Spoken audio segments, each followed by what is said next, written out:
welcome the man, Michael Moore. And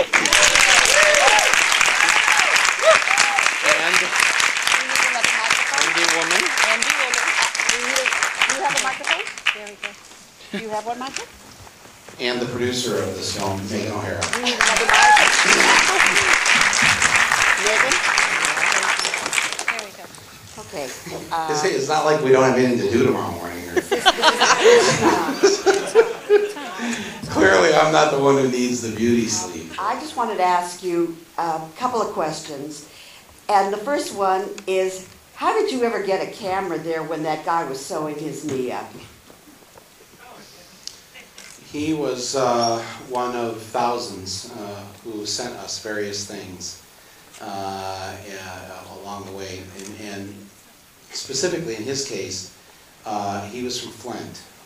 So I was back in Flint and went down to a meeting of the local alternative newspaper there to help them out. I used to have an alternative newspaper in Flint years ago. And at this meeting, I met him, and he told me that he had put his leg through the glass door of his front door of his house the night before, and had stitched himself up. And I said, "Oh my God," because he didn't have health insurance, and he couldn't afford to go to the doctor, and he had some EMT training, and he thought he could do it. I said, I know this is like a crazy question, but is there any chance that you might have took some pictures of this while you're doing it? Those pictures, my girlfriend videotaped it. Oh my God. And it was like one of those kind of moments where, like in Fahrenheit 9/11, we're trying to think, how are we going to get footage of Bush reading My Pet Goat? And because the news media just had snippets of stuff, but we had this idea of, what if we showed him, put this in the film for however long he went, 5, 10, 12 minutes, after he'd been told that the country was under attack, and actually put it in the film so it would just be so excruciatingly long. Because by the second minute of it, you would just be pulling your hair out. Why is he still sitting there? But nobody had their camera on the whole time. And then we were sitting in the edit room, and somebody said, well, actually it was me, because I was I think the only one that had kids. God, if the President of the United States was coming to my kid's classroom, the teacher, the principal, the PTA, somebody taped this with a home video camera, called down to the principal in Gainesville, Florida, and of the elementary school, just cold call. Oh yeah, we have a tape of it, of course. We just have it right here in our library. And I said, is there any chance we could get a copy of that? Well, it'll cost you. I said, well, sure, absolutely. That'll be $5 for postage. And that's how we ended up with. So these things happen through just the kind of the weird, fortuitous serendipity moments. Roger and me, where my wife was driving down the street and saw a sign that said, "Bunnies for sale, pets or meat." Mm-hmm. And we thought, maybe we should just go down there and check that out. So, giving us one of the most memorable scenes. But none of these things are in an outline. None of these things are in a treatment.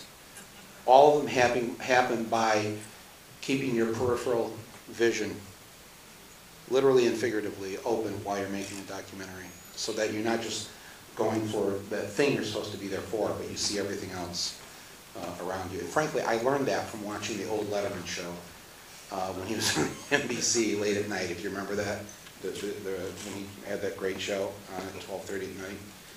And he would go out on the street and he would do all these man-on-the-street things, and he'd go into Sears to buy a pair of shoes or whatever.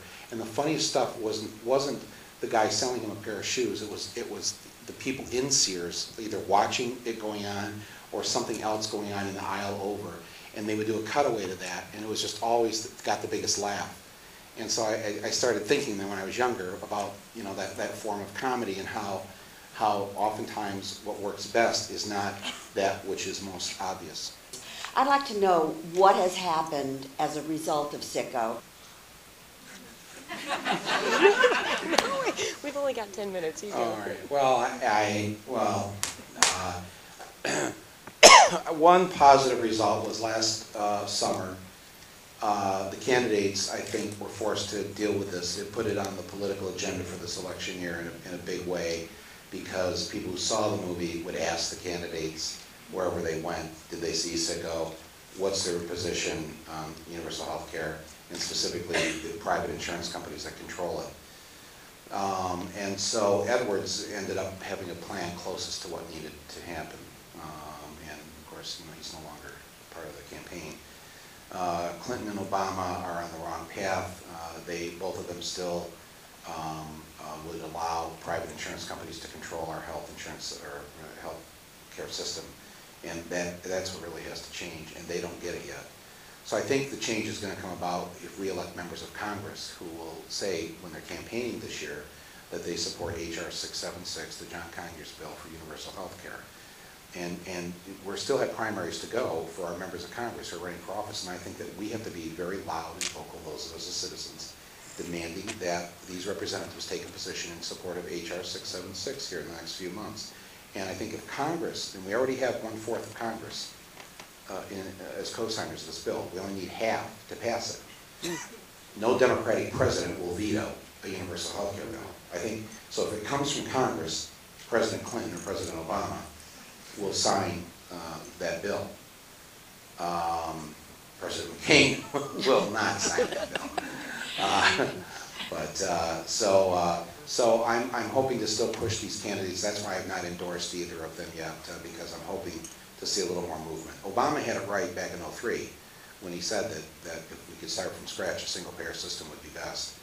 And he needs to understand that we are starting from scratch because we have a broken system that essentially does not work at all for the people in this country.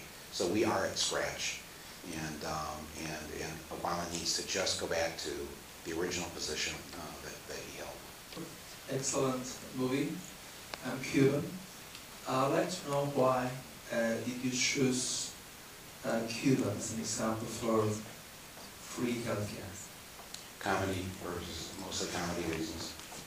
I thought it was funny that a third world country 90 miles off our shores had a better healthcare system than we do, whose people live longer than we do,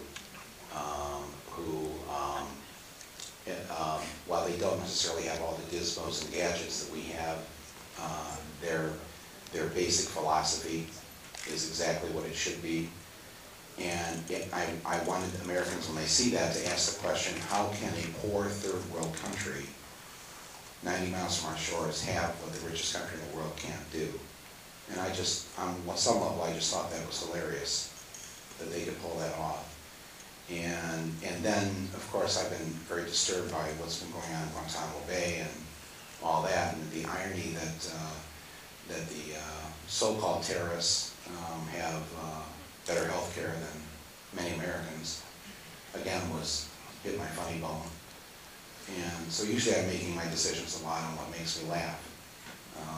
And I'm doing that because we live in such dark times that things are so depressing. I believe that depression that we all feel is paralyzing, and it sinks us to a level of despair, and despair prohibits us from getting politically active and changing it.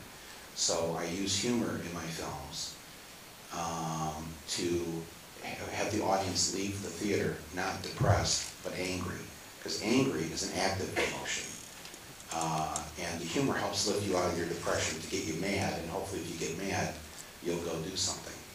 And that's my hope.